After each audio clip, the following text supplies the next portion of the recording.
சினிமாவில் பார்த்தீங்கன்னா எத்தனை வருடங்கள் வெற்றி படங்களை கொடுத்து நீங்கள் உச்சாணி கொம்பில் இருந்தாலும் திடீர்னு நீங்கள் நடித்த ஒரு படமோ 2 படமோ 3 படமோ வரிசையாக ஃப்ளாப் ஆச்சு அப்படின்னா அடடா இவர் இத்தனை வருஷம் வந்து வெற்றி படம் கொடுத்தாரே இவர் ஒரு வெள்ளி விழா நாயகனாச்சே அப்படின்லாம் இந்த சினிமா துறை உங்களை கருணையோடு அணுகாது. அந்த நிமிஷமே ஒரு கருவேப்பிலை மாதிரி உங்களை பயன்படுத்தி தூக்கி தூர போட்டுருவாங்க. இப்படி ஒரு மனோபாவம் இந்த படத்துறையில் ஒருத்தர் 50 வருஷம் நீடித்து நிலைத்து அதுவும் அந்த நம்பர் 1 நடிகராக அந்த சூப்பர் ஸ்டார் அந்த கிரீடத்தை இழக்காமல் இருப்பது அப்படிங்கிறதெல்லாம் நீங்க நினைச்சே பார்க்கணும்.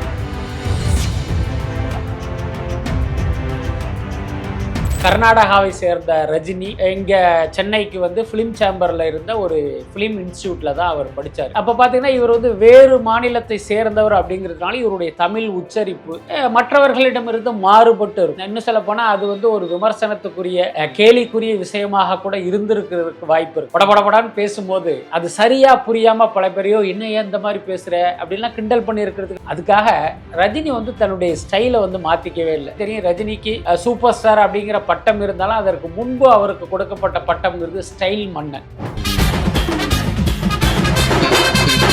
ரஜினியை பொறுத்த வரைக்கும் ஒரு மசாலா பட ஹீரோவாக இருப்பதில் வந்து அவருக்கு விருப்பமே கிடையாது. அவரை பொறுத்த வரைக்கும் பார்த்தீங்கன்னா இன்னைக்கு கமலுக்கெல்லாம் எப்படி ஒரு பேர் கிடைச்சிருக்கு, ஒரு வித்தியாசமான படங்கள்ல ஒரு நடிப்புல வந்து இவர் ஒரு கிங் அப்படிங்கிற அளவுக்கு பெயர் வாங்குறது தான் ரஜினியுடைய விருப்பமாகவே இருந்திருக்கு. ரஜினியுடைய அந்த ஆசையை முரட்டுக்காலை படம் தான் திசை திருப்பும்.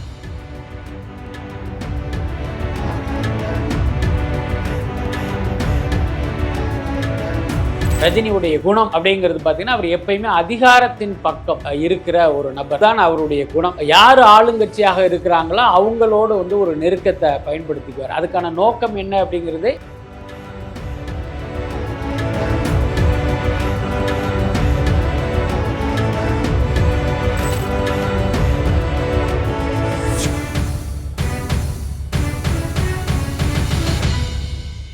சார். வணக்கம் சார். வணக்கம். எப்படி சார் இருக்கீங்க? நல்லா இருக்கு.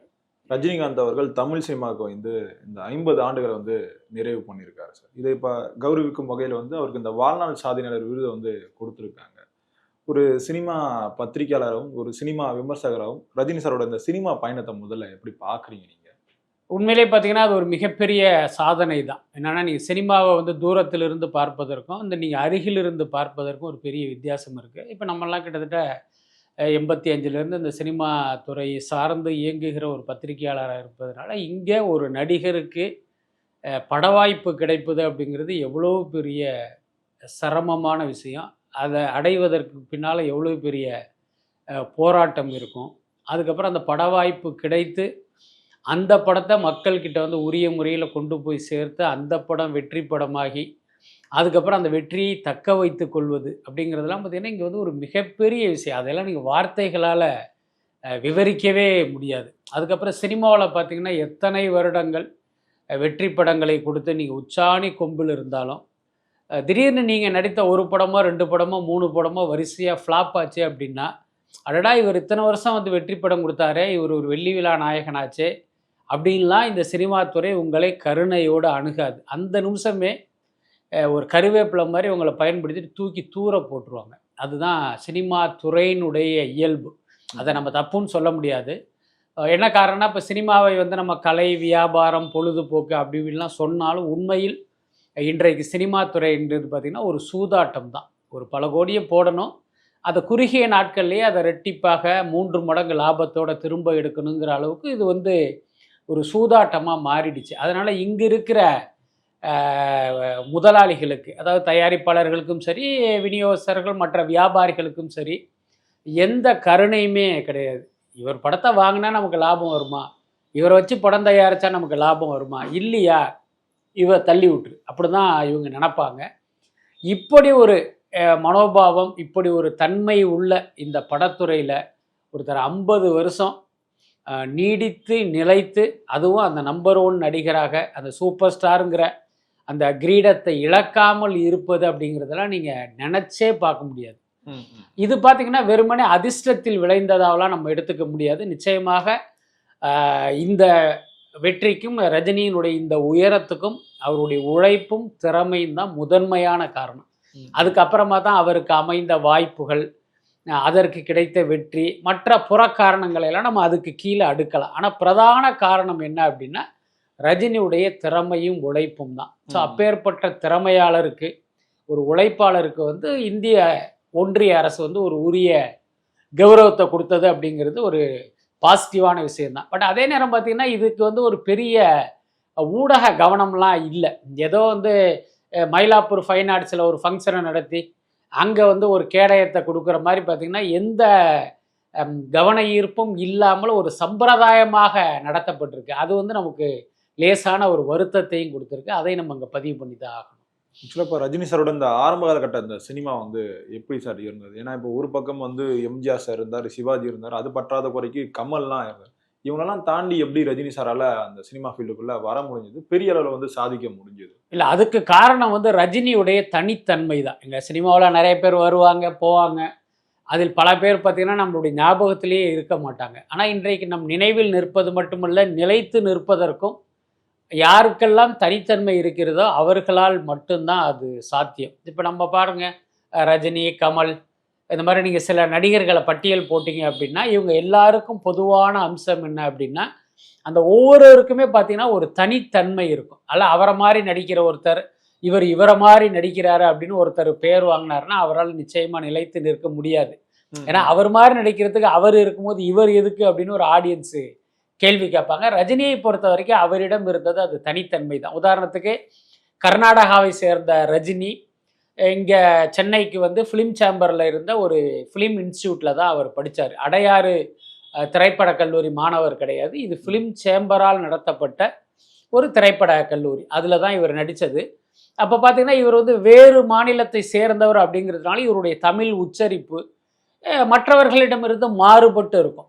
இன்னும் சொல்லப்போனால் அது வந்து ஒரு விமர்சனத்துக்குரிய கேலிக்குரிய விஷயமாக கூட இருந்திருக்கிறதுக்கு வாய்ப்பு இருக்குது. உதாரணத்துக்கு ரஜினி படபடபடான்னு பேசும்போது அது சரியாக புரியாமல் பல பேரையோ என்ன ஏன் இந்த மாதிரி பேசுகிற அப்படின்லாம் கிண்டல் பண்ணி இருக்கிறதுக்கெலாம் வாய்ப்பு இருக்குது. அதுக்காக ரஜினி வந்து தன்னுடைய ஸ்டைலை வந்து மாற்றிக்கவே இல்லை. இப்படி தான் என்னால் பேச வரும், நீ வேணால் புரிஞ்சிக்க ட்ரை பண்ணு அப்படிங்கிற சென்ஸில் பார்த்தீங்கன்னா அதை வந்து அவருடைய ஸ்டைலாக மாற்றுறாரு.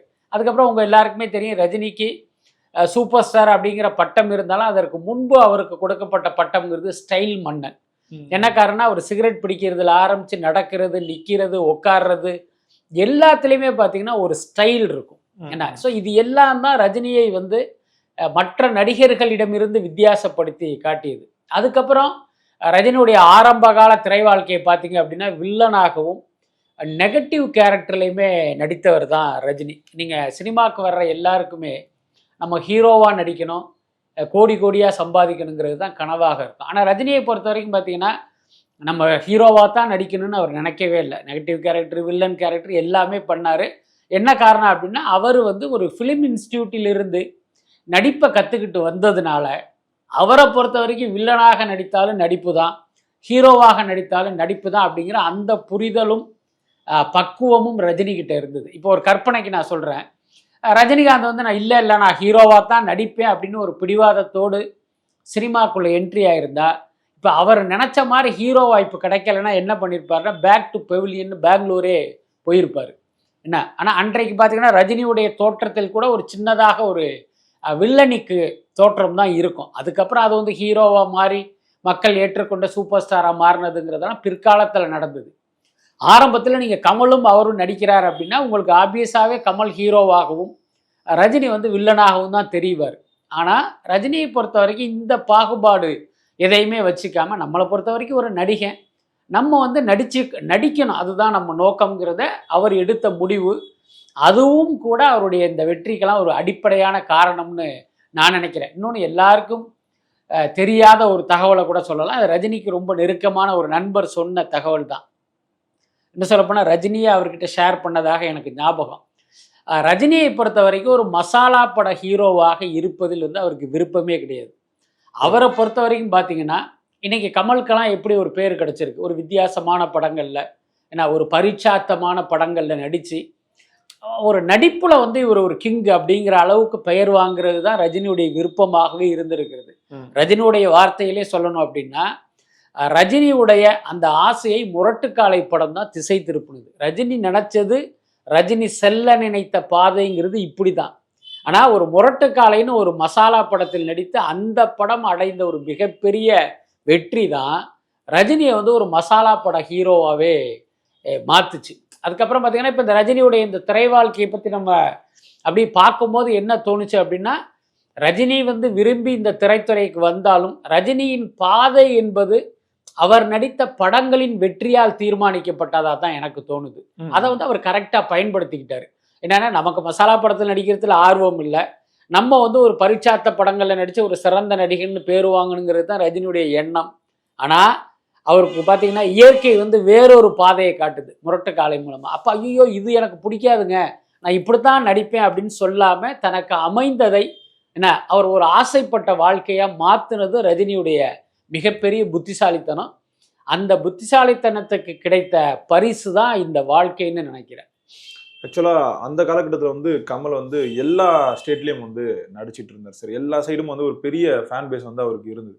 அப்படி இருந்தும் ரஜினி சார் வந்து எப்படி அவரை தாண்டி நடிக்க முடிஞ்சு சார்? நிறைய ஒரு ஃபேன் பேஸை வந்து அவருக்காக தனியாக உருவாக்குனார்ல சார். அதாவது பார்த்தீங்கன்னா ரஜினிக்கு சீனியர் வந்து கமல்ஹாசன், அதை நம்ம ஞாபகத்தில் வச்சுக்கணும். ரஜினி இண்டஸ்ட்ரிக்குள்ளே வரும்போது கமல்ஹாசன் சில படங்களில் நடிச்சிட்டாரு. இப்போ 16 வயது நில படத்தை எடுத்துக்கிட்டீங்க அப்படின்னா கமல்ஹாசனுக்கு லட்சங்களில் சம்பளம். என்னுடைய ஞாபகம் சரியாக இருக்கும் பட்சம் அவருக்கு ஒரு 1.5 லட்சம் மாதிரியான ஒரு சம்பளம் கொடுத்துருக்காங்க. ரஜினிக்கு பார்த்தீங்கன்னா சில ஆயிரங்கள் தான், ஒரு 15,000 இந்த ரேஞ்சு தான் ரஜினியுடைய சம்பளம். ஸோ இதை வச்சே நீங்கள் புரிஞ்சுக்கலாம் அன்றைக்கு கமல்ஹாசனுடைய திரையுலக அந்தஸ்து என்ன, ரஜினியுடைய திரையுலக அந்தஸ்து என்ன அப்படிங்கிறத நம்ம புரிஞ்சுக்கலாம். அதுக்கப்புறம் பார்த்தீங்கன்னா இப்போ நீங்கள் சொன்ன மாதிரி அப்படி இருந்த ரஜினி ஒரு கட்டத்தில் பார்த்தீங்கன்னா கமல்ஹாசனையே ஓவர் லுக் பண்ணி அவரை விட ஒரு உயர்ந்த இடத்துக்கு வந்தார் அப்படிங்கிற அதிசயமும் இங்கே நடந்தது. அதுக்கு காரணம் என்ன அப்படின்னா, ஒரு பக்கம் அந்த ரஜினிக்கு கிடைத்த வெற்றிகள், அவர் தேர்வு செய்த கதை, தேர்வு செய்த கேரக்டர், இது ஒரு பக்கம் காரணம். அவர் தேர்வு செய்த படங்களுக்கு கிடைத்த அந்த தொடர் வெற்றி, இது ஒரு பக்கம் பேரலாக நடக்குது. இன்னொரு பக்கம் கமல்ஹாசன் பார்த்தீங்கன்னா தமிழில் நடித்தாலும் அவர் வெறுமனே தமிழில் மட்டுமே கான்சன்ட்ரேட் பண்ணலை, வெவ்வேறு லாங்குவேஜில் அவர் நடிச்சுட்டு இருந்தார். அதை ஒரு சின்ன டைவர்ஷனாகவும் நம்ம எடுத்துக்கலாம். அதுக்கப்புறம் பார்த்தீங்கன்னா கமல்ஹாசன் ஒரு சீனியர் அப்படிங்கிறதுனால அவர் விட்ட ஒரு ப்ராஜெக்ட் போச்சு அப்படின்னா சரி வந்த வரைக்கும் லாபம் அப்படின்லாம் அந்த ப்ராஜெக்டை ரிசீவ் பண்ண மாட்டார். இப்போ அவருடைய அறிவுக்கு உட்பட்ட அதில் நிறைய கேள்விகள், சந்தேகங்கள், ஆலோசனைகள், அவருடைய கருத்தை வந்து அதில் கொண்டு வர்றது, இந்த மாதிரி பல விஷயங்கள்லாம் இருந்தது. அது அன்றைய இயக்குனர்கள் பல பேருக்கு ஒரு நெருடலை கொடுத்தது. அந்த மாதிரியான ஒரு சூழல் நிலவியதால் இப்போ இயக்குனருடைய முதல் சாய்ஸாகவே ரஜினி மாறியதெல்லாமே நடந்தது. ஸோ இதெல்லாம் சேர்ந்து தான் சீனியர் நடிகரான கமலை விட ரஜினி வந்து ஒரு படி உயர்ந்து ஒரு மாஸ் ஹீரோவாக மக்கள்கிட்ட போய் சேர்ந்தது. இன்னொரு பக்கம் பார்த்தீங்கன்னா கமல்ஹாசன் இந்த வணிக படங்களில் நடித்தாலும் இப்போ ரஜினி மாதிரி ஒரு மாஸ் ஹீரோவாக அவர் வரலை, அது அவருடைய விருப்பமாகவும் இல்லை. அவரை பொறுத்த வரைக்கும் பார்த்தீங்கன்னா ஒரு உலகத்தரமான நடிகராக நம்ம வரணும்னு நினச்சாரு. ஆனால் உலக அளவில் பார்த்தீங்கன்னா ஒரு பெஸ்ட் பெர்ஃபார்மரை விட ஒரு மாஸ் ஹீரோவுக்கு தான் வேல்யூ அதிகம். வியாபாரத்திலும் சரி, ஃபேன் பேஸும் பார்த்தீங்கன்னா இவங்களுக்கு தான் அதிகமாக இருக்கும். இப்போ ரஜினி வந்து அந்த மாதிரியான ஒரு பாதைக்கு போனதுனால இவரை விட அவர் ஒரு மிஞ்சிய நடிகராக மாறிட்டார். ஆக்சுவலாக இப்போ ரஜினி என்னதான் ஒரு நடிகராக இருந்தாலும் அவர் எப்படியாவது நம்ம வந்து இந்த அரசியலுக்கு வந்து அவரை கொண்டு வந்துடணும்னு சொல்லிட்டு நிறைய அரசியல் கட்சிகள் வந்து மும்முரம் காட்டுறது வந்து நம்மளால பார்க்க முடிஞ்சு. ஆக்சுவலாக ரஜினி சாருக்கு இந்த பொலிட்டிக்கல் லைஃப் இருந்தது சார் அந்த காலகட்டத்தில், அந்த 96 காலகட்டத்தில் அது எப்படி இருந்தது முதல்ல? அதாவது ரஜினியுடைய இயல்பு, ரஜினியுடைய குணம் அப்படிங்கிறது பார்த்தீங்கன்னா அவர் எப்பயுமே அதிகாரத்தின் பக்கம் இருக்கிற ஒரு நபர். அதை நம்ம தப்பாக சொல்லலை, ஆனால் அதுதான் அவருடைய குணம். யார் ஆளுங்கட்சியாக இருக்கிறாங்களோ அவங்களோடு வந்து ஒரு நெருக்கத்தை பயன்படுத்திக்குவார். அதுக்கான நோக்கம் என்ன அப்படிங்கிறது ஒரு ஆய்வுக்குரியது மட்டும் இல்லை, விமர்சனத்துக்குரியதும் கூட. இப்போ உதாரணத்துக்கு ஒரு ஒன்றிய அரசை ஆள்கிற ஒரு கட்சியோட நெருக்கமாக இருந்தால் நீங்கள் வந்து விரும்பலைனாலும் உங்களுக்கு வந்து ஒன்றிய அரசால் எந்த தொல்லையும் வராது. இப்போ ஒன்றிய அரசுடைய அமைப்புகள் ஐடியோ இடியோ உங்களை தேடி வரவே மாட்டாங்க. என்னென்னா இவங்க வந்து அவருக்கு வேண்டியவர் இவருக்கு வேண்டியவர் அப்படிங்கிறதுனால அவங்களே வந்து உங்களை பாதுகாக்க ஆரம்பிச்சிருவாங்க. ஒருவேளை இப்படி ஒரு விஷயம் தனக்கு தேவை அல்லது தனக்கு நடக்கணும்னு நினைச்சோ என்னவோ ஆரம்பத்திலிருந்தே பார்த்தீங்கன்னா இப்படி ஒரு விஷயத்தை வந்து இவர் பண்ணிக்கிட்டே இருந்தார். உதாரணத்துக்கு பார்த்தீங்கன்னா ஒன்றியத்தை காங்கிரஸ் ஆண்ட காலத்தில் பார்த்தீங்கன்னா காங்கிரஸ் பிரதமர்களுடன் கூட இவர் வந்து ஒரு நெருக்கமான நட்பு இருந்தது. இன்னும் சொல்லப்போனால் நரசிம்மராவோடு இவருக்கு வந்து ரொம்ப ஒரு நெருக்கமான நட்பு இருந்து அந்த அடிப்படையில் நரசிம்மராவுடைய மகனுக்கே வந்து வட்டிக்கு பணம் கொடுத்தவர் தான் ரஜினிகாந்த். இதெல்லாம் நம்ம கற்பனை இல்லை, கடந்த காலத்தில் நடந்தது. அந்த செய்திகள் நீங்கள் போய் பார்த்தீங்கன்னா உங்களுக்கே தெரியும். இன்னொரு பக்கம் பார்த்தீங்கன்னா மாநிலத்தை ஆள்கிற கட்சிகளுடனே இவர் நெருக்கமாக இருந்தார். உங்களுக்கு தெரியும், எம்ஜிஆர் வந்து ரஜினிக்கு வந்து ஒரு ரொம்ப நெருக்கமாக இருந்தவர் தான். ரஜினி வந்து ஒரு மிகப்பெரிய சிக்கலில், சொல்லப்போனால் வெளிப்படையாக ஒரு கொலை முயற்சி வழக்கு அவர் மீது பாய்கிற சூழல் ஏற்பட்ட போது கூட எம்ஜிஆர் வந்து ரஜினியை வந்து காப்பாற்றினார். ஸோ அந்த அளவுக்கு அவரோடு இவர் நெருக்கமாக இருந்தார். அடுத்த கருணாநிதி வந்தார் முதல்வராக, அவரோடும் நெருக்கமாக இருந்தார். ஜெயலலிதாவோடும் இவருக்கு நட்பு இருந்தது. ஒரு கட்டத்தில் அந்த ஃபோயஸ் கார்டனுக்குள்ளே இவர் போகும்போது ஜெயலலிதாவுடைய பாதுகாப்பு அதிகாரிகள் காட்டிய கெடுபிடி காரணமாக இவர் ஜெயலலிதாவுக்கு எதிராக இயங்குகிற ஒரு சூழ்நிலைக்கு தள்ளப்பட்டார். அதுக்கப்புறம் மூப்பனாரோடு ரொம்ப ரொம்ப நட்பாக இருந்தார். ஒருவர் மீது ஒருவர் மிகுந்த மரியாதை வச்சுருந்தாங்க. ஸோ இந்த மாதிரி அதிகார மையத்தோடு வந்து ரொம்ப நெருக்கமாக இருந்ததால் ஆட்டோமேட்டிக்காக பார்த்தீங்கன்னா ரஜினிக்கும் அந்த அரசியல் ஆசைங்கிறது அப்படி உள்ளுக்குள் வந்து அப்படியே ஊற ஆரம்பிச்சிருச்சு. இன்னொரு பக்கம் அந்த அதிகாரம் இருந்தால் என்னவெல்லாம் நமக்கு அனுகூலங்கிறதையும் அவர் கண்ணால் பார்க்க ஆரம்பிச்சிட்டாரு. இன்னொரு பக்கம் ரஜினிக்கு இருந்த அந்த ரசிக பலம். வழக்கமாக நடிகர்களை பார்த்தீங்கன்னா அந்த அடைமொழி கொண்டு தான் அழைப்பாங்க.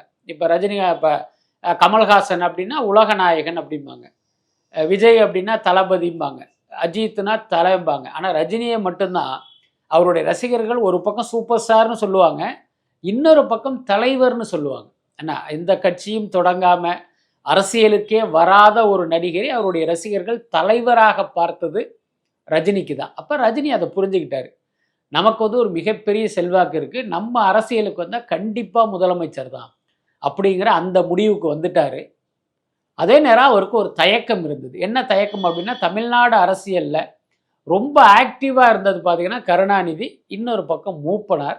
இந்த 2 பேருமே ரஜினிக்கு வந்து மிக மிக நெருங்கிய நண்பர்களாக இருந்தவங்க. இப்போ இவர்களை எதிர்த்து நம்ம எப்படி அரசியல் பண்ணுறது அப்படிங்கிற தயக்கம் தான் ரஜினி வந்து அரசியலுக்கு வராததற்கு காரணம். ஜெயலலிதாவை எதிர்த்து அரசியலுக்கு வரணும்னு ஒரு கட்டத்தில் நினைச்சாலும், நீங்கள் ஜெயலலிதாவை அரசியலில் வெற்றி கண்ட பிறகு அடுத்து யாரை வெற்றி காணணும் அப்படின்னா கருணாநிதியையும் மூப்பனாரையும் தான். இவர்களையும் எதிர்த்து தான் நீங்கள் வந்து சண்டை பண்ணி ஆகணும். அப்படி ஒரு சூழல் வந்தால் அது தனக்கு ஒரு சங்கடத்தை கொடுக்குங்கிறதுனால அவர் தயங்கிக்கிட்டே இருந்தார்.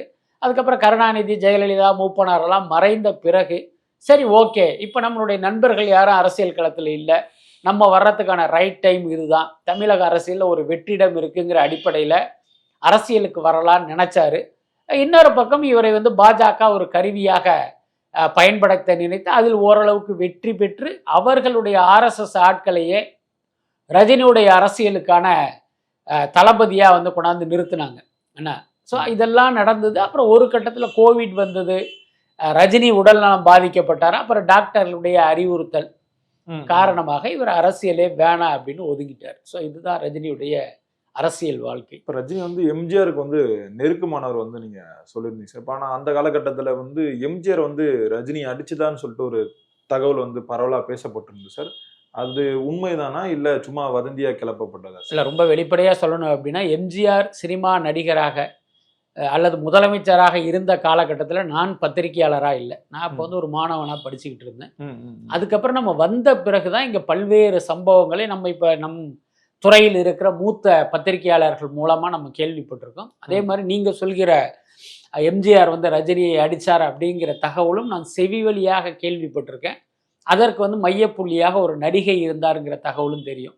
அதை பற்றி நம்ம வெளிப்படையாக ஒரு பொதுவெளியில் பேச முடியாது, அது மிக மோசமான விஷயமாக இருக்கும். ஏன்னா இன்னைக்கு ரஜினிகாந்த் ஒரு உச்ச நட்சத்திரம், எம்ஜிஆரும் பார்த்தீங்கன்னா மறைந்தாலும் இன்னும் மக்கள் மனதில் வாழ்கிற ஒரு மனிதர். அதனால் அவர்கள் குறித்த ஒரு அவதூறாக மாறிவிடுகிற ஆபத்து இருக்குது. அதனால் அதை நம்ம கடந்துருவோம். ஆனால் ரஜினிகாந்த் மீது அவருக்கு கோபம் இருந்தாலும், இப்போ நீங்களே கேட்ட மாதிரி ரஜினி அவரை அடித்தது உண்மையாக இருந்தாலும் கூட ரஜினிக்கு வந்து ஒரு பிரச்சனை வரும்போது அவரை காப்பாற்றியது எம்ஜிஆர் தான். இதுவும் கூட நம்முடைய மூத்த பத்திரிகையாளர்கள் சொன்ன கதை தான். என்னன்னா, அன்றைக்கு வந்த ஒரு பத்திரிகை, அதை மஞ்சள் பத்திரிகைன்னு நம்ம சொல்லலாம், ரஜினியுடைய தனிப்பட்ட வாழ்க்கை குறித்து தொடர்ந்து வந்து ஒரு அவதூறான செய்திகள், ஒரு அருவருப்பான செய்திகள், பல நடிகைகளோடு ரஜினியை தொடர்பு படுத்தி தொடர்ந்து செய்திகள் போட்டு ரஜினியை பயங்கரமாக இரிட்டேட் பண்ணுறாங்க. அவர் வந்து அதில் ரொம்ப மன உளைச்சலுக்கு உள்ளாயிடுறாரு. அப்போ ஒரு தடவை என்னன்னா, லதா ரஜினிகாந்த் கூட, அப்போ அநேகமாக ரஜினிக்கு வந்து கல்யாணம் ஆகலை, ஆக போகுது. லதாவோட அறிமுகம் கிடைத்து லதாவோட ஏதோ ஒரு ரெஸ்டாரண்ட்டில் இவர் உட்காந்து சாப்பிட்டுக்கிட்டு இருக்காரு. அப்போ பார்த்தீங்கன்னா அந்த மஞ்சள் பத்திரிகையினுடைய ஆசிரியர் வந்து ஒரு 4-5 டேபிள் தள்ளி உட்காந்து ஆட்களுடைய தலையில் அப்படி மறைஞ்சிக்கிட்டு இவரை அப்படி வாட்ச் பண்ணிகிட்டு இருந்திருக்காரு. அப்போ ரஜினி என்ன பண்ணுறாரு, தற்செயலாக பார்த்துட்டு அவர் என்ன பண்ணாரு, அங்கேயே அடிக்க பாஞ்சவொன்னே அவர் தப்பிச்சு ஓடிட்டார். அதுக்கப்புறம் அவர் போய் என்ன பண்ணியிருக்காருன்னா, இப்போ ரஜினி வந்து ஒரு பொம்பளையோட இங்கே உட்காந்துருக்காருங்கிற மாதிரி ஒரு தவறான செய்தியை போட்டதில் ரஜினி வந்து பயங்கர அப்செட்டு. ஸோ இந்த சூழ்நிலையில் என்னென்னா, ரஜினி ஏதோ ஒரு இடத்துல கார் எடுத்துகிட்டு அப்படி வந்திருக்காரு. பார்த்தா இந்த நபர் வந்து எய்த்தாப்பில் வந்திருக்காரு. உடனே கடுப்பாகி அவர் மேலே காரை ஏற்றுற மாதிரி வேகமாக போயிருக்காரு. அதில் ஒரு மயிரிலையில் தப்பிச்சிட்டாரு. அது போலீஸ் வழக்காகி இவர் மீது ஒரு கொலை முயற்சி வழக்கு வந்து பதிவு செய்யப்பட்டு இவர் கிட்டத்தட்ட அரெஸ்ட் ஆகிற சூழல்லாம் அப்போ வந்திருக்கு. அப்போ உடனடியாக இந்த தகவல் ஒரு தயாரிப்பாளர் மூலம் எம்ஜிஆருக்கு சொல்லப்பட்டு எம்ஜிஆர் உடனே ஆகா என்னது இப்படி நடந்துருச்சு அப்படின்ட்டு நம்ம ரஜினியை காப்பாற்றணும் அப்படிங்கிற அடிப்படையில் இவரை வந்து ஒரு மருத்துவமனையில் அட்மிட் ஆக வச்சு இவருக்கு வந்து ஒரு மனநலம் பாதிக்கப்பட்டிருக்குங்கிற மாதிரி ஒரு விஷயத்தை கிளப்பி அந்த வழக்கிலிருந்து ரஜினியை வந்து எம்ஜிஆர் காப்பாற்றியதாகலாம் அந்த மூத்த பத்திரிகையாளர் நம்மகிட்ட சொல்லியிருக்காரு. அதனால் ரஜினி மீது எம்ஜிஆருக்கு கோபம் இருந்தாலும் ரஜினிக்கு ஒரு பிரச்சனைன்னு வரும்போது அவரை காப்பாற்றியதும் எம்ஜிஆர் தான் அப்படிங்கிறது மட்டும் இதன் மூலம் நம்ம புரிஞ்சிக்க முடியும். இப்போ தமிழ் சினிமாவில் தொடர்ந்து நிறைய வெற்றி படங்களை கொடுத்த நடிகர்னா அது ரஜினிகாந்த்னு சொல்லலாம். அது மட்டும் இல்லாமல் தமிழ் சினிமா வந்து இந்திய சினிமா அளவுக்கு கொண்டு போய் சேர்த்தலையும் ரஜினிகாந்த்னு வந்து சொல்லலாம். அப்படிப்பட்ட ஒரு நடிகருக்கு வந்து இந்த பாராட்டு விழா வந்து தமிழ் சினிமா ஏன் சார் இன்னும் எடுக்காம இருக்காங்க? இந்த 50 ஆண்டு காலம் வந்து நிறைவு செய்திருக்காருல்ல சார். அதை ரொம்ப வெளிப்படையாக சொல்லணும் அப்படின்னா, இப்போ ரஜினி 50 வருடத்தை கடந்த நிலையில் அவருக்கு வந்து ஒரு பாராட்டு விழா நடத்தணும் அப்படின்னு இங்கே இருக்கிற அமைப்புகள் முயற்சி பண்ணுது. முக்கியமாக இதை பற்றி ரொம்ப வெளிப்படையாக சொல்லணும் அப்படின்னா, ரஜினிக்கு 50 வருஷம் ஆயிடுச்சு அப்படிங்கிறதே இந்த திரையுலகத்துக்கு ஞாபகத்தில் இல்லை. அதுதான் உண்மையான விஷயம். ஒரு தடவை என்ன பண்ணால் வலைப்பேச்சில் வந்து நம்ம இதை பற்றி பேசணும். என்ன பேசணும் அப்படின்னா, ரஜினிக்கு வந்து இப்போ 2026 வந்து 50வது வருடம். அவருக்கு பார்த்திங்கன்னா திரையுலகம் வந்து விழா எடுக்கணும் அப்படிங்கிற மாதிரி நம்ம பேச, அப்போ பேச்சோட பேச்சா நம்ம என்ன சொன்னோம் அப்படின்னா, திரையுலகம் விழா எடுக்கலைன்னா கூட பரவாயில்ல, கலைப்புலி தானு தான் அவருக்கு சூப்பர் ஸ்டாருங்கிற ஒரு பட்டத்தை கொடுத்தாரு, அவருக்காவது இந்த தனிப்பட்ட முறையில் இந்த விழாவை எடுக்கணும் அப்படிங்கிற மாதிரி நம்ம பேசணும். தானு சார் என்ன பண்ணார் அப்படின்னா, அந்த வீடியோ வந்து சௌந்தர்யா ரஜினிகாந்துக்கு ஃபார்வேர்ட் பண்ணி, எம்மா இந்த மாதிரி ஒரு விஷயம், இதை நான் சாருக்காக பண்ணணும்னு நினைக்கிறேன், நீங்கள் அப்பா கிட்ட பேசிட்டு ஒரு அப்பாயின்மெண்ட் வாங்கி கொடுங்க அப்படின்னு வலைப்பேச்சு வீடியோவே அவருக்கு அனுப்புகிறாரு. சௌந்தர்யா வந்து உடனே ரஜினி சார்கிட்ட பேசுகிறாங்க. அப்போ ரஜினி சார் வந்து வேணான்ட்டார். ஐயா அதெல்லாம் ஒன்றும் வேணான்ட்டு ரொம்ப தன்னடக்கமாக அவர் வந்து மறுத்துட்டார். அதில் வந்து தானுவுக்கு வந்து ஒரு பெரிய ஏமாற்றம் தான். ஏன்னா இது ஒரு சரித்திர முக்கியத்துவம் வாய்ந்த விழாவாக அதை நம்ம செய்யணும், ஆனால் ரஜினி சார் வேணாங்கிறாரு. அப்புறம் ரஜினிகிட்ட ஒரு பழக்கம் என்னென்னா, அவர் எஸ்ஸுனா எஸ்ஸு, நோனா நோ, புரியுதா இல்லையா? அவர் நோன்னு சொன்ன ஒரு விஷயத்த நீங்கள் கன்வின்ஸ் பண்ணி அதை எஸ்ஸாக மாற்ற முடியாது. இது வந்து அவரோடு நெருங்கி பழகியவர்களுக்கு தெரியும். இப்போ தானு சார் வந்து ரஜினியோட ரொம்ப வருஷமாக ட்ராவல் பண்ணுறதுனால ரஜினி ஒன்று வேணான்னு சொல்லிட்டாருன்னா வேணாதான், வேணும்னு சொன்னால் வேணும் தான். அப்போ இவர் வேணான்ட்டார். அவரை போய் நம்ம ரொம்ப நெருக்க முடியாது அப்படிங்கிறதுனால அவர் வந்து நகர்ந்துட்டார். அதுக்கப்புறம் இங்கே இருக்கிற ஒரு தயாரிப்பாளர் சங்கம் என்ன பண்ணுறாங்க, இதே விஷயத்தை தயாரிப்பாளர் சங்கம் சார்பாக நடத்தலாம் அப்படிங்கிற மாதிரி ஒரு ப்ரொப்போசல் போகுது.